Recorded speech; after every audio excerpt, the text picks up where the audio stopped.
আবার এসে গেছি নতুন একটি ভিডিও নিয়ে।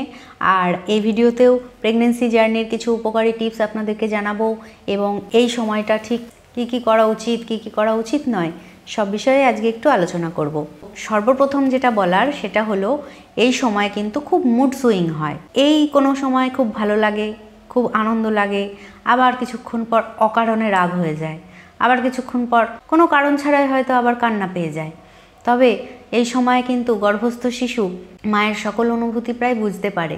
এই কারণে মা যদি দুঃখ কষ্টে থাকে, মা যদি কাঁদেন, তাহলে গর্ভের শিশুরও কষ্ট হয়। তাই সবসময় উচিত আনন্দে থাকা। জানেন তো, বিশেষ করে বাঙালিদের মধ্যে একটা খুব বাজে প্রবণতা আছে, যেটা হলো অপ্রয়োজনীয় জ্ঞানের ভাণ্ডার বেশিরভাগ মানুষের কাছেই আছে। তো এই সময়ে এই অপ্রয়োজনীয় জ্ঞান বা যেগুলো নেগেটিভ কথা, যেগুলো মায়ের মনে প্রভাব ফেলতে পারে, সেই ধরনের কথা কেউ যদি বলে থাকেন, তাহলে এক কান দিয়ে শুনবেন, এক কান দিয়ে বের করে দেবেন। কারণ আমি একটা ছোট্ট উদাহরণ শেয়ার করি। আমাদের সরকারি হেলথ সেন্টার থেকে প্রত্যেক গর্ভবতী মায়েদেরকে প্রতি 2 মাস অন্তর হসপিটালে নিয়ে যাওয়া হয় চেক আপের জন্য। তো আমার সাথে আরও একজন যান, যিনি টুইন্স বেবি ক্যারি করছেন।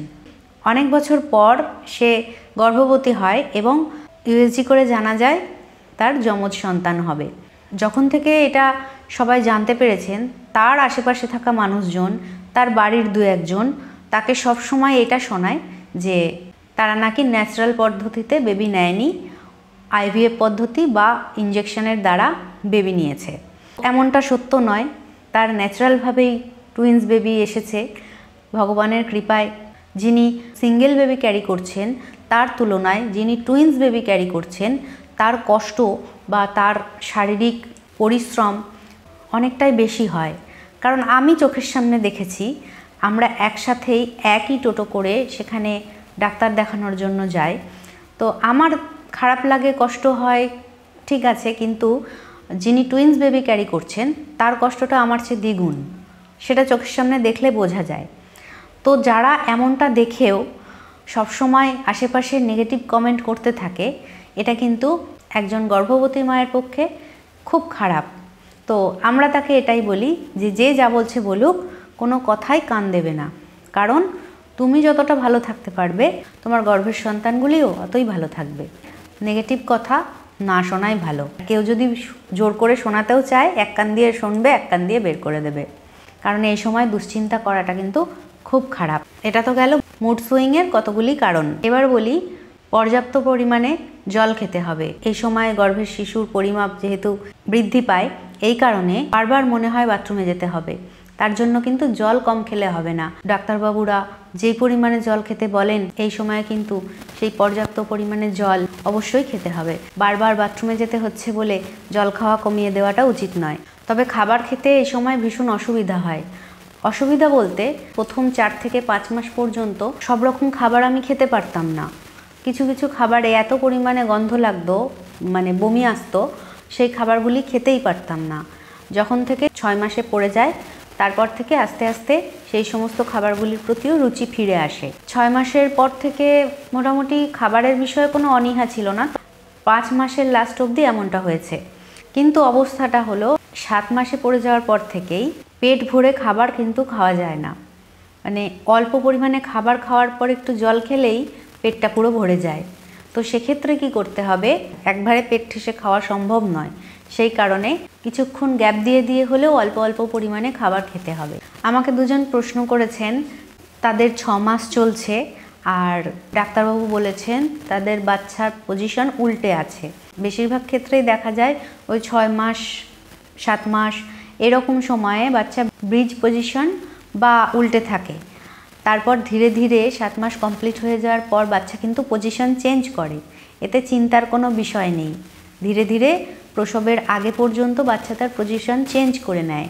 তো সেক্ষেত্রে এটা নিয়ে একদম চিন্তা করবেন না। আপনি হেলদি থাকুন, ভালো চিন্তা করুন, ভালো ভালো খাবার খান, নিয়ম মেনে থাকুন, তাহলেই হবে। এটা নিয়ে চিন্তা করার বিষয় নেই।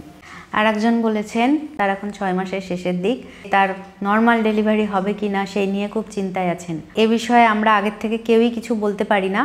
তো যতটা চেষ্টা করতে হবে সুস্থ স্বাভাবিক থাকার এবং ডাক্তারবাবু যদি না বলে থাকেন বা যদি প্লাসেন্টা লো লাইং না হয়ে থাকে তাহলে পুরোপুরি বেড রেস্টের দরকার কিন্তু হয় না। মা যদি খুব অসুস্থ না হয়ে থাকে তাহলে পুরোপুরি বেড রেস্টের দরকার হয় না। সেক্ষেত্রে ঘরের হালকা কাজকর্ম করলে মায়ের শরীর ভালো থাকে এবং অবশ্যই দুশ্চিন্তা থেকে দূরে থাকতে হবে। প্রসবের সময়ে ডাক্তারবাবুরা অবশ্যই জানিয়ে দেন যে নর্মালে হবে নাকি সিজার করতে হবে। তো যদি ডাক্তারবাবুরা সিজারের কথা বলে থাকেন নিশ্চয়ই নর্মালে সম্ভব নয় বলেই সিজারের কথা বলেন। তবে বেশিরভাগ ক্ষেত্রে এটাই দেখা যায় যে সরকারি হসপিটালে যদি যাওয়া যায় তাহলে মায়ের যদি নর্মালে হওয়ার সম্ভাবনা থাকে তাহলে ডাক্তাররা সময় দেন এবং সময় নিয়ে একটু সহ্য করতে বলেন। আর এটা নিয়ে আগের থেকে এত প্যানিক করার প্রয়োজন নেই। মনে মনে এটাই ভাববেন যা হবে ভালোই হবে। যেহেতু প্রেগনেন্সি জার্নির মধ্যে দিয়ে আমি যাচ্ছি সেহেতু এই অভিজ্ঞতাগুলো আরও বেশি করে আপনাদের সাথে ভালোভাবে শেয়ার করতে পারি। এই সময়ে অনেকে বলে টক খেতে ভীষণ ভালো লাগে। প্রথম দিকে আমারও টক খেতে ভালো লাগতো, কিন্তু একটা কথা মনে রাখবেন, কোনো খাবারই অতিরিক্ত পরিমাণ খাওয়া কিন্তু উচিত নয়। অনেক পরিমাণে টক, অনেক পরিমাণে ঝাল, তেল, মশলা জাতীয় খাবার কিন্তু কম খাওয়াই ভালো। তেমন গুরুত্বপূর্ণ টিপস আবার আপনাদের সাথে শেয়ার করব। সকলে খুব ভালো থাকবেন, সুস্থ থাকবেন, সাবধানে থাকবেন। ধন্যবাদ।